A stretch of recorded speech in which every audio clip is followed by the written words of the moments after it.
वहाँ बैठना चाह रहे थे। आज आप कहीं प्रदर्शन नहीं कर सकते। आप प्रदर्शन में जहाँ प्रदर्शन होता था गांधी बापू भवन के सामने, वहाँ इतनी पुलिस लगा दी गई है कि वहाँ पे आप खड़े नहीं हो सकते। और जब भी आम आदमी पार्टी को पसंद करती है, इतनी पुलिस ले आते हैं कि जो हमारे कार्यकर्ता हैं, जो नए नए विचारे आए हैं, जो आम आदमी पार्टी में आवाज बनना चाहते हैं, जब देखते हैं तो उनको लगता है इतनी पुलिस क्यों है। तो सवाल उठता है अभी आप बीसी का और दलित का जिस तरह से हक मारने का काम कर रही है, हम उसकी आवाज लेकर उतरे थे, तो मेरा गला दबाया गया। मेरे जिला अध्यक्ष उनका गला दबाने का काम पुलिस वालों ने डायरेक्ट जो है गला दबाया। जी, जिस तरह से हमको प्रदर्शन नहीं करने दिया गया, हमें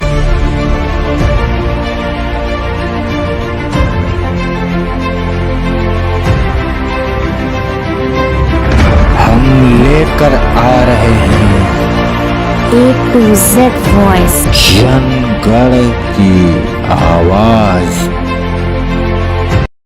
A to Z वॉइस जनगण की आवाज है। मैं जैनब आकिब खान आप सबका स्वागत करती हूँ। इस वक्त हम लोग मौजूद है इको गार्डन में, जहाँ पर आम आदमी पार्टी के काफी कार्यकर्ता और अध्यक्ष लोग मौजूद हैं। हम जानेंगे कि उन लोग यहाँ पर क्यों मौजूद है। कि हम लोग मौजूद है इको गार्डन में और इन लोगों से बातचीत करेंगे कि लोग आरक्षण को लेकर क्या क्या मांगे रखे थे और किस लिए प्रदर्शन कर रहे थे। इन लोगों को इको गार्डन में लाया गया है। क्या कुछ बातें हैं, क्या कुछ कहना चाहिए। सबसे पहले आपसे शुरुआत कर लेते हैं। क्या नाम है आपका? रोहित श्रीवास्तव, जिला अध्यक्ष आम आदमी पार्टी का। जी, किस चीज को लेकर प्रदर्शन कर रहे थे और क्या कुछ मांगे थे?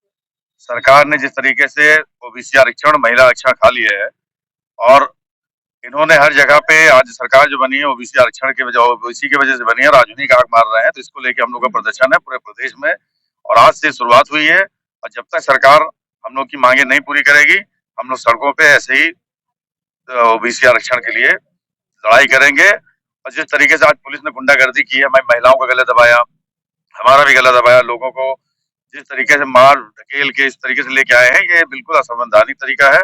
इतना गुंडागर्दी पुलिस की हम लोगों ने कभी सोचा भी नहीं था कि इस सरकार में, मतलब आज तक जितनी भी सरकारें रही हैं, जितना पुलिस वाले इस तरह गुंडागर्दी कर रहे हैं, आज से पहले हम लोगों ने कभी नहीं देखा। लोकतांत्रिक देश में अपनी बात को रखने का अधिकार होता है, लेकिन यहाँ पर ये मालूम चल रहा है कि लोगों के प्रदर्शन के बाद इन लोगों के साथ बहुत बर्बरता करके लाई गई है। क्या नाम है आपका? मेरा नाम सैयद मोहम्मद तकी है। कहाँ से हैं आप? मैं लखनऊ से हूँ। अच्छा, तो फिर क्या कहेंगे, इतनी सारी बर्बरता हुई, प्रदर्शन शुरू किया, मांगे पूरी की जाएंगी कि नहीं की जाएंगी? देखिए, बीजेपी जो है वो देश की नंबर 1 डरपोक पार्टी है और हमारे कार्यकर्ता जब भी सड़क पर उतरते हैं, बीजेपी बहुत सारी पुलिस लगा देती है, उनको दबाने की कोशिश करती है। इसलिए बीजेपी का साफ दिखता है कि कितनी लोकतांत्रिक विरोधी है, वो विपक्ष की आवाज को बर्दाश्त नहीं कर पाती। और हम लोग जितने भी लोग यहाँ प्रदर्शन कर रहे थे, नारे लगा रहे थे, वो आरक्षण के लिए लगा रहे थे कि बीजेपी ने जो आरक्षण खत्म किया है नगर निगम चुनाव में, महिलाओं का, ओबीसी का, फिर जातियों का, वो गैर लोकतांत्रिक है। और उसको जब सुप्रीम कोर्ट ने गाइडलाइन बना दी है कि आपको ट्रिपल टेस्ट के तहत वहां पे आपको पहले सर्वे करवाना है, आपको सारे काम करने, तो आपने उसको फॉलो क्यों नहीं किया? आपने आयोग क्यों नहीं बनाया? आपने पहले सर्वे क्यों नहीं कराया? सर्वे की रूपरेखा क्या थी? और सर्वे का सत्यापन भी नहीं हुआ। आपने अपने आप ही जो है वहां आरक्षण दे दिया। तो जितने भी नगर निगम कर्मचारी जहाँ पे भी, वहाँ इन्होंने ऑफिस में बैठे बैठे अक्कड़ बक्कड़ बम्बे वो किया और उसी के हिसाब से आरक्षण दे दिया। तो कोई न्यायिक प्रक्रिया को सही से उन्होंने जो है उसको फॉलो नहीं किया है। और बाबा भीमराव अम्बेडकर का कानून जो है, जितना मजबूत कानून है, उसको लगातार बीजेपी जो है कमजोर करने की कोशिश करती है। ये तो लोकतांत्रिक मजबूरी है इनकी, इनको वोट चाहिए और ये वोट प्रतिशत देखते हैं किसके ज्यादा, इसलिए इनको बोलना पड़ता है। वरना अगर ये मजबूरी ना हो, बाबा भीमराव अम्बेडकर की मजबूरी ना हो, तो ये उसको भी खत्म कर दें और हर आदमी की आवाज को, महिलाओं की आवाज को, पिछड़ों की आवाज को, दलितों की आवाज को, शोषितों की आवाज को दबाने की कोशिश में लगे रहते हैं। इतनी महंगाई बढ़ रही है, कल भी जो है 1 जनवरी थी और कमर्शियल गैस सिलेंडर 30 रुपए महंगा हो गया और लगातार पेट्रोल डीजल महंगा हो रहा है। तो उस शोर को दबाने के लिए बीजेपी इस तरह के षड्यंत्र रचती है। और ये जो भी किया गया है नगर निगम में, ये जानबूझ करके एक षड्यंत्र के तहत किया गया है, मनमानी तरीके से किया गया है। इसमें बीजेपी पूरी तरह से इन्वॉल्व है, क्योंकि जब इतने महीने से लगातार हो रहा था, लखनऊ में हुआ है, जहाँ मुख्यमंत्री बैठा हुआ है, यहाँ बड़े बड़े इनके मंत्री बैठे हुए, वहां हुआ है, तो इनको पता भी नहीं चला कि ऐसा हो रहा है। इसके मतलब पूरी तरह से बीजेपी इसमें शामिल है, इन्वॉल्व है। यानी जो हमारे कॉन्स्टिट्यूशन के जो फादर है भीमराव अम्बेडकर, उन्होंने संविधान बनाया, तो ये संविधान खतरे में है। बिल्कुल। आपको क्या लगता है, जहाँ आपको बोलने की आजादी नहीं दी जा रही है, आप सड़क पर निकलते कि हमारे कार्यकर्ता इतने भी थे, इन्होंने किसी ने उग्र होकर प्रदर्शन नहीं किया, तो शांतिपूर्ण प्रदर्शन करना चाह रहे थे, वहां बैठना चाह रहे थे। आज आप कहीं प्रदर्शन नहीं कर सकते। आप प्रदर्शन में जहाँ प्रदर्शन होता था गांधी बापू भवन के सामने, वहां इतनी पुलिस लगा दी गई है कि वहां पे आप खड़े नहीं हो सकते। और जब भी आम आदमी पार्टी को पसंद करती है, इतनी पुलिस ले आते हैं कि जो हमारे कार्यकर्ता हैं, जो नए नए विचारे आए हैं, जो आम आदमी पार्टी में आवाज बनना चाहते हैं, जब देखते हैं तो उनको लगता है इतनी पुलिस क्यों है। तो सवाल उठता है। अभी आप देखा, जब वोट हुए थे, इलेक्शन हुए थे, यहाँ आपकी यूपी में, आजमगढ़ में और मऊ में जगह पे, तो उन्होंने इतनी पुलिस लगा दी थी कि लोग वोट डालने के लिए नहीं निकल पा रहे थे, डर के मारे। जो शरीफ लोग होते हैं, असाधारण लोग होते हैं, आम लोग होते हैं, उतनी पुलिस को देख कर डर जाते हैं और वो वोट नहीं दे पाते। तो आप क्या भारत में पहली बार इलेक्शन हो रहा है? भारत में तो हर 5 साल में इलेक्शन होता है और तीन स्तरीय इलेक्शन होते हैं। आपका जो है एमपी का इलेक्शन होता है, आपका विधानसभा का इलेक्शन होता है, आपका सभासदी का इलेक्शन होता है, स्कूलों में कॉलेजों में विद्यार्थियों के इलेक्शन होते हैं। तो हम इस प्रक्रिया को देखते चले आ रहे हैं 70 सालों से, तो हम इसको समझ गए। उसके बाद भी पुलिस को लगा रहे हैं, आप लोगों को डराना चाह रहे हैं, धमकाना चाह रहे हैं। साफ तौर पे बीजेपी ने एक घोषित आपातकाल लगा रखा है जिसकी घोषणा नहीं की है, लेकिन है। तो आप बोल नहीं सकते, बात नहीं कर सकते और लगातार ये आपको दोहन करके ये अपने उद्योगपति दोस्तों को अरबपति करोड़पति बनाने में लगे हुए हैं।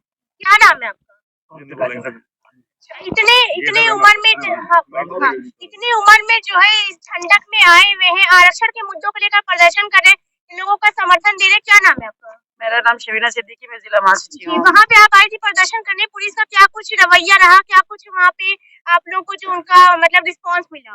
देखिए, रिस्पांस तो कुछ नहीं मिला और जिस तरह से महिलाओं की बात ये करते हैं कि महिला की सुरक्षा में योगी जी सबसे आगे हैं, ऐसा कुछ नहीं है। अगर आप वहाँ पर होती तो आप ये देखती हैं कि कितनी बर्बरता पूर्वक महिलाओं के साथ में इन लोगों ने हम लोगों के साथ में किया है कि काफी महिलाओं की चोट भी आई है। मुझे खुद करने में बहुत चोट आई है।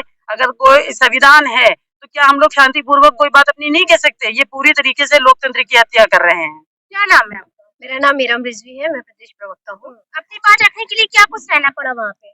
मुझे अपनी बात, अपना विरोध दर्ज कराने के लिए, यानी आरक्षण को लेकर हम उतरे हुए थे। ओबीसी का और दलित का जिस तरह से हक मारने का काम कर रही है, हम उसकी आवाज लेकर उतरे थे। तो मेरा गला दबाया गया, मेरे जिला अध्यक्ष उनका गला दबाने का काम पुलिस ने पुलिस किया। वालों ने डायरेक्ट जो है गला दबाया? जी, जिस तरह से हमको प्रदर्शन नहीं करने दिया गया, हमें अपनी बात नहीं मीडिया के सामने रखने दिया गया कि हम उनसे मीडिया से बात ना कर पाए, और हमको जानवरों की तरह बसों में ठूसने का काम यूपी पुलिस ने किया है। महिला होके जो है, जो पुलिसकर्मी जो पुरुष थे उन्होंने हाथ लगाया, उनको उठाया। उनको बताइए कितनी तरह की बात है। ये महिला बहुत ज्यादा खरोचे आई है, महिलाओं को इनको बहुत ज्यादा खरोचे आ गई हैं और इस तरीके से जो बर्बरता ये लोग कर रहे हैं पुलिस वाले, ये बिल्कुल। क्या नाम है आपका? मेरा नाम प्रीति वर्मा है। हाँ बताइए जी, यहाँ पे जो क्या कहते हैं, सरकार महिलाओं को जिस तरीके से उनके साथ बिहेव कर रही है, विरोध कर रही है, और हम लोग सिर्फ क्या कर रहे थे, अपनी बात रख रहे थे कि आप महिलाओं का आरक्षण मिलना चाहिए, ओबीसी का आरक्षण मिलना चाहिए। इससे यूपी सरकार का ये जो डर है आम आदमी पार्टी से, वो खुल के आ रहा है। लेकिन सरकार तो जो है महिला सुरक्षा की बात करती है, महिलाओं को सम्मान देने की बात करती है। लाल किले से पीएम मोदी जी खड़े कहते हैं कि महिला हमारी सबसे प्रथम उस पर है, कि महिलाओं की सुरक्षा हमारे लिए मेन है, और इस तरीके से आप लोग साथ बर्बरता हो रही, तो क्या कहना चाहेंगे इस पर? महिलाओं को धक्का देना, उनका गला दबाना, अगर ये यूपी सरकार में सुरक्षा कहलाता है तो इस सरकार से हमें मुक्ति चाहिए। अब क्या नाम है? जिंदाबाद आम आदमी पार्टी, जिंदाबाद। मैं सूरज प्रधान, अवध प्रांत अध्यक्ष। आज जिस तरीके से लोकतंत्र का गला घोटा जा रहा है, इसको देखते हुए उत्तर प्रदेश मुख्यमंत्री योगी आदित्यनाथ जी को आज नैतिकता के आधार पर इस्तीफा दे देना चाहिए।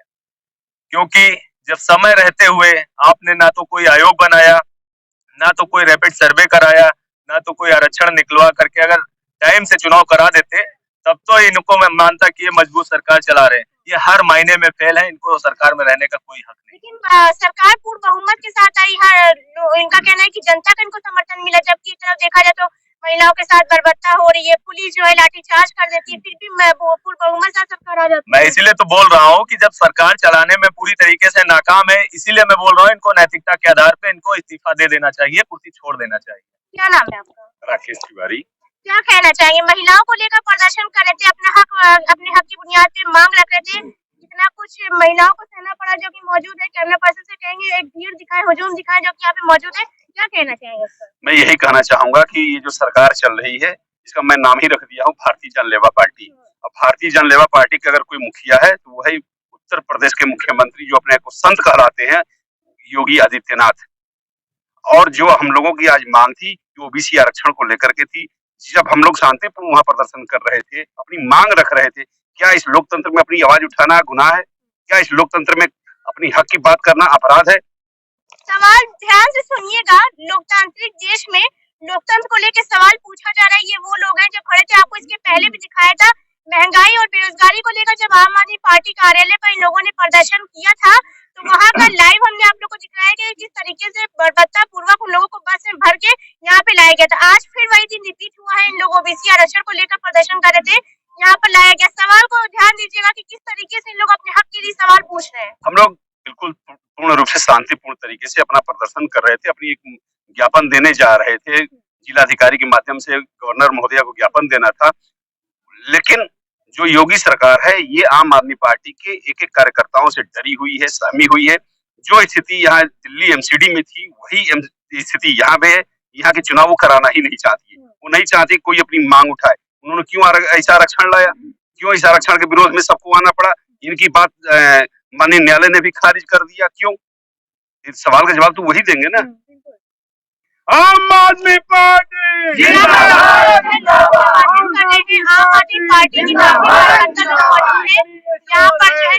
आम आदमी पार्टी के जो लोग मौजूद थे उन लोगों ने अपनी सारी बातें रखी, सारे सवाल रखे, किस तरीके से प्रदर्शन कर रहे थे, वहाँ से यहाँ पर लाया गया। इको गार्डन में मौजूद है, अपने सारे सवाल रखे। सरकार को चाहिए कि इन चीजों पर ध्यान दे और लोकतांत्रिक देश में लोकतंत्र की हत्या ना हो, इससे पहले इस पर कोई फैसला लिया जाना चाहिए। फिर मिलेंगे किसी नए मुद्दे से, तब तक देते रहिए A to Z वॉइस, जनगण की आवाज। नहीं चलेगी, नहीं चलेगी, आरक्षण विरोधी है सरकार, नहीं चलेगी, नहीं चलेगी। बीजेपी वाले होश में आओ, होश में आओ,